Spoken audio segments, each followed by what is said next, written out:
and welcome to Decepticasts, Episode 7, Part 2. I am Decepticats, and for Part 2, I've got a StarCraft 2 Pro replay for you between the blue Terran VPStreet and the red Zerg EGIdra on the map Antigua Shipyard. So without further ado, let's get it started. So, a typical build order here. Nothing too fancy. Idra's not going for the extractor trick to get any extra drones in, just waiting for that 9 Overlord to pop. And similarly, we've got a typical supply depot timing for Street up here. Unfortunately, Idra's Overlord is not going in the right direction, but he's scouting this direction first because it would be an advantageous position for his opponent should he have spawned there, because as you see, the distance from this ramp to this ramp is quite a bit different from this ramp to this ramp.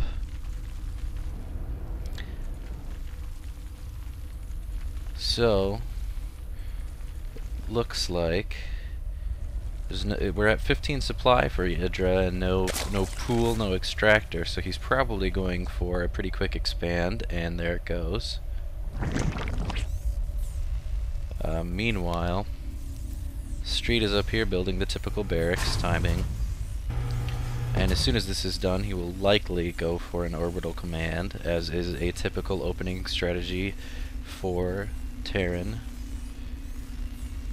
So fairly straight up game so far. It doesn't look like we've got any cheese coming down. Fairly quick refinery, not super fast, but not late by any stretch of the imagination.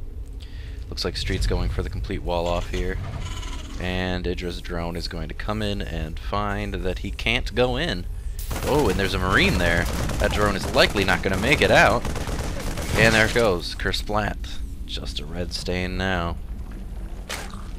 Street, on the other hand, is getting to look right into Idra's base, see everything that's going on, see the extractor, see the spawning pool.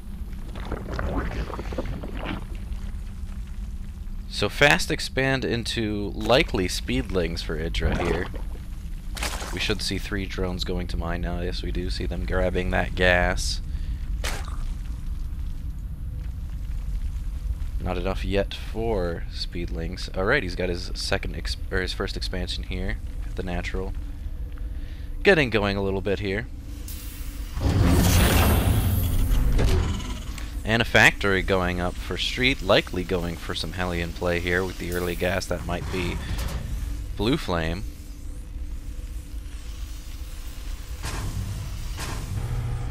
But still no expansion out of him.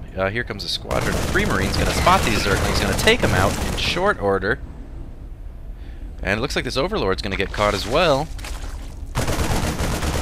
Oh, poor Automaton 2000, having to witness all this carnage. Queen comes out to try to save, but without the creep expanding out that far, the Queen can't quite deal with the stutter step of the Marines. 2 Zerglings plus Queen, not going to be enough, especially as the Queen's about to get focus fired down if he's not careful with it. Idra having to produce a bit more units than he would like to, but already back to droning as the Marines have retreated.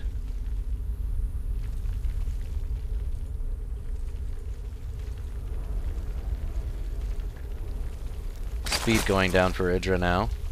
That will help deal with the Marines in their nasty stuttering step.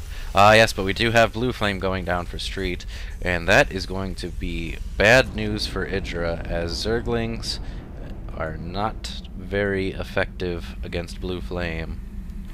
Meanwhile, Blue Flame is quite effective against Zerglings, as they do have light armor and take a crap load of damage from it.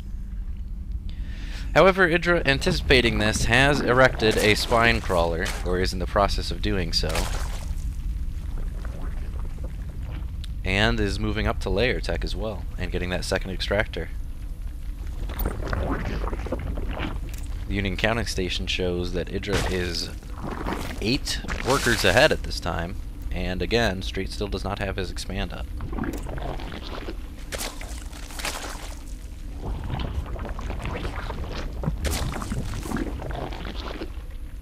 Double extractor at the expansion now. And drones immediately go to harvest from them. The Zerglings now just sitting outside cautiously.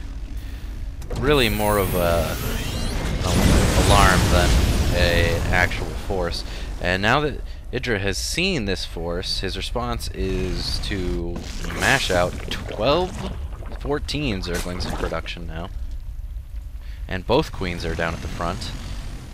Well, all 3 queens, I should say. It doesn't look like he has enough energy. No, he does not have enough energy to transfuse this spine crawler. Baneling's morphing now. That will help.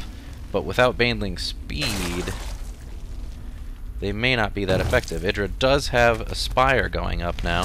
And the units just flank around this spine crawler. Zergling's trying to surround, but can't quite get into position.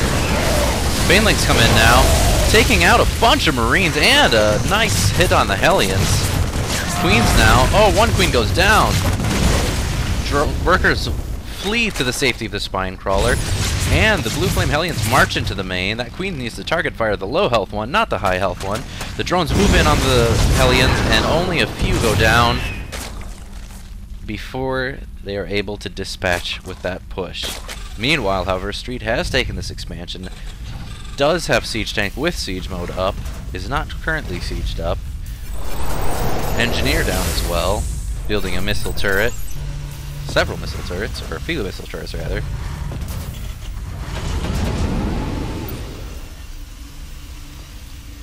Open the units lost tab, we see that Idra is down. However, that's expected with Zerg. Scouting Zergling discovers this is far too well defended. Didn't see though that these were siege mode siege tanks back here. Perhaps maybe had seen that they were there though. More siege tanks coming out now, and a starport as well as a second factory for Street. 6 Mutalisks in production for Idra now, as well as the +1 flyer attack and Baneling speed, and the +1 melee, which makes those Banelings all the more effective. First Mutalisks out now, and some Banelings morphing in on the low ground as Idra takes his second expansion. A push from Street moving out, but Idra seems to have spotted it, and is going to try to pick off this straggling siege tank. However, the rest of the force does turn around, and with all those Marines, those Mutas cannot engage. No burrow yet, so there won't be any hidden Baneling mines. A scan anyway, and in go the Zerglings, surrounding that low health siege tank, taking it out, and gobbling up the Marines. The push was entirely and effectively crushed by Idra with very few losses. Street, however, having the resources and the structures to reproduce his army fairly quickly, however, is lacking in a dedicated anti-air to address these Mutalisks. And that is where these Thors come in that he is producing. Thor's the ultimate answer to Mutalisks, except for perhaps Phoenixes. Mutalisks poking in, finding Marines hanging out just where they want to go, and a missile turret as well. And they are forced to pull back. Good creep spread from Idra now, getting about halfway across the map, as well as connecting all of his bases. And a macro hatch going down at the second expansion. Idra now up to 14 Mutalisks. And 72 workers to Street's 55. Missile turret starts picking away at this Mutalisk. Idra has to be careful. Mutalisk losses are critical in the mid stages of the game. +2 flyer attack and +2 melee going down for Idra now, as well as some more Zerglings. Quite a few more Zerglings in production, as well as Idra's taking his high yield. This will be bad for Street if he lets Idra get all this macro up. He will not be able to keep up with Idra's ability to replace his entire army. These missile turrets are no match for this swell of Mutas. However, in come the Thors, and those Mutas are going to have to pull back. or else suffer heavy casualties, as Thor's anti-air attack does do area of effect damage, and mutas love to clump up. But boy, are they cool to look at. Another push coming out for Street. However, Idra does have that forward Zergling ready to spot it. And with that knowledge, Idra should be able to strike a counterattack. A little bit of creep tumor execution here. Trying to push back that flow. Down go a bunch of spine crawlers for Idra, as well as a huge swell of Zerglings and Banelings behind. The Muta support. The encounter goes down. Banelings rush to the back, grab a bunch of Mutas, and down go the Thors. And Idra has cleaned this up thoroughly, may even get the medevac, and there's the GG. That was it, folks. So, we can see from this game the importance of preventing a Zerg from getting his macro up. When Idra is allowed to freely roam and macro produce workers, it is doom for a Terran. He simply could not keep up, could not expand as easily against those fast units, always poking in with the mutas, always having that Zergling at the front to scout, to know when an attack is coming, and knowing when he had to switch from droning to unit production. And with that, Idra secured this game quite handily, even without being able to scout his opponent almost at all. So, that's it for episode 7. Thanks for joining me, and I will see you next time.